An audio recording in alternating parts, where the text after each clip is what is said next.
अस्सलाम वालेकुम, कैसे हैं आप सब लोग। आज मैं आपके लिए लाई हूँ बेहद मज़ेदार खुशबूदार खिला खिला सा चिकन वाइट पुलाव। ये इतना टेस्टी है कि आपका दिल करेगा कि रोज़ ही इसको बनाकर खाएं। ये कोई आम पुलाव नहीं है, इसको मैंने एक बहुत ही अलग अंदाज से बनाया है।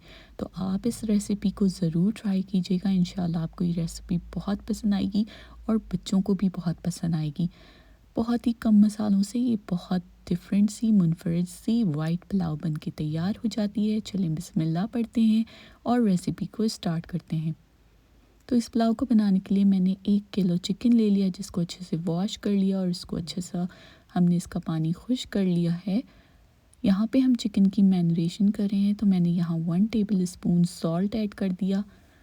नमक ऐड करने के बाद मैं यहाँ पर 1 कप दही ऐड करूँगी। दही जो है ना बग़ैर फेटी हुई है, तो आप ऐसे ही इसको ऐड कर दीजिएगा। दही ऐड करने के बाद मैं यहाँ पर ऐड करूँगी 1 टेबल स्पून जिंजर गार्लिक का पेस्ट। अदरक लहसुन का पेस्ट भर के ऐड कीजिएगा, 1 खाने का चम्मच। उसके बाद मैं यहाँ पे 15 अदद छोटी वाली हरी मिर्चों को हैंड जो चॉपर होता है ना, उससे मैंने बारीक चॉप कर लिया था। तो यहाँ 15 अदद हरी मिर्चें हैं।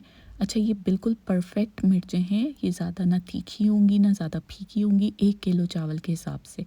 ठीक है, आप चाहें तो यहाँ हरी मिर्चों का पेस्ट भी यूज़ कर सकते हैं, लेकिन मुझे इस तरह से पसंद है। अब आपने तकरीबन 1 घंटे के लिए इसको ज़रूर छोड़ना है फॉर मैरिनेशन। अगर आपके पास टाइम कम है तो आप आधे घंटे के लिए भी छोड़ दीजिएगा। यहाँ पे मैंने चावल ले लिया है, 3 गिलास बासमती राइस है, जिसको अभी मैं अच्छे से वॉश कर लूँगी और सोक कर लूँगी at least for half an hour. आधे घंटे के लिए ज़रूर आपने इसको सोक करना है चावलों को। एक अलग से पतीली में मैंने 1 कप ऑयल ऐड कर लिया है। आप चाहें तो घी का भी इस्तेमाल कर सकते हैं। अब इसमें मैं 1 अदद बड़ी प्याज स्लाइस में कटी हुई ये ऐड कर दूँगी। प्याज का ध्यान रखिएगा कि आपने ज़रा भी इसको डार्क ब्राउन लाइट ब्राउन नहीं करना, बस हल्का सा पिंक करना है, यानी सौते सा करना है प्याज को। ठीक है, इससे बहुत फ़र्क पड़ता है, आपके पुलाव में कलर चेंज हो जाएगा अगर आपने इसको डार्क ब्राउन कर दिया तो प्याज डालने के साथ ही मैं यहाँ कुछ गरम मसाले ऐड करूँगी, जिसमें 1 टेबल स्पून है साबुत ज़ीरा, 3 से 4 दालचीनी के टुकड़े हैं, 2 से 3 बड़ी इलायची है, 2 से 3 तेज़पत्ता है, 2 अदद बादियान के फूल हैं, छोटी इलायची 4 से 5 अदद, लौंग है 4 से 5 अदद, काली मिर्च है 10 से 12 अदद और छोटा सा जायफल और छोटा सा जावित्री का टुकड़ा। ये मैंने इसमें ऐड कर दिया, अच्छी सी खुशबू आने लगेगी। 1 मिनट के लिए बस मैंने इसको भूना है प्याज के साथ। देखें प्याज यहाँ पे लाइट पिंक सी हो गई है, इसको हमने ज़्यादा नहीं पकाया। बस अब इस स्टेज पे मैं जो चिकन मैरिनेट करके रखा था वो ऐड कर दूँगी। ठीक है, अब आप यहाँ पर आधा कप पानी ऐड कर दीजिएगा।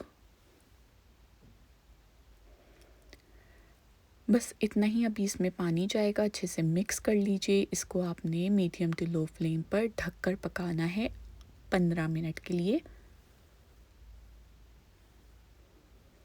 ठीक है, 15 मिनट बाद जब मैंने इसको चेक किया चिकन को, तो चिकन 70% गल चुकी थी और दही का पानी भी खुश्क हो गया था। इस स्टेज पे अब आपने चावलों के लिए पानी ऐड करना है, तो यहाँ पर मैं 2.5 गिलास पानी ऐड करूँगी। साथ ही मैं इसमें ऐड करूँगी स्पेशल सी चीज़ जो है आधा कप क्रीम। ये टेट्रा पैक वाली क्रीम है, इसको थोड़ा सा फेंट के मैंने ऐड कर दिया था, तो ये आप ज़रूर डालिएगा। इससे पुलाव का जो टेस्ट है वो नेक्स्ट लेवल पर आ जाएगा और पुलाव आपकी बहुत वाइट वाइट सी बनेगी, तो बहुत अच्छा वाइट सा कलर आएगा। क्रीम ऐड करने के बाद मैं यहाँ पे 4 से 5 हरी मिर्चें भी ऐड कर दूँगी। ज़रा सा पानी में यानी यखनी में बॉईल आ जाएगा तो फिर जो चावल हमने भिगो कर रखे थे वो ऐड कर दूँगी। अब यहाँ पे आपने ढक्कन को नहीं ढाँकना, चावल को हाई फ्लेम पे ही पकाना है और इसी स्टेज पे अब आप नमक भी चेक कर लें। यानी पहले तो हमने मसाला के लिए नमक डाला था चिकन के लिए, अब हमने चावलों के लिए भी नमक डालना है, तो यहाँ पे आप नमक चख के और मज़ीद ऐड कर दीजिए। हाई फ्लेम पे अभी ये चावल पक रहे हैं।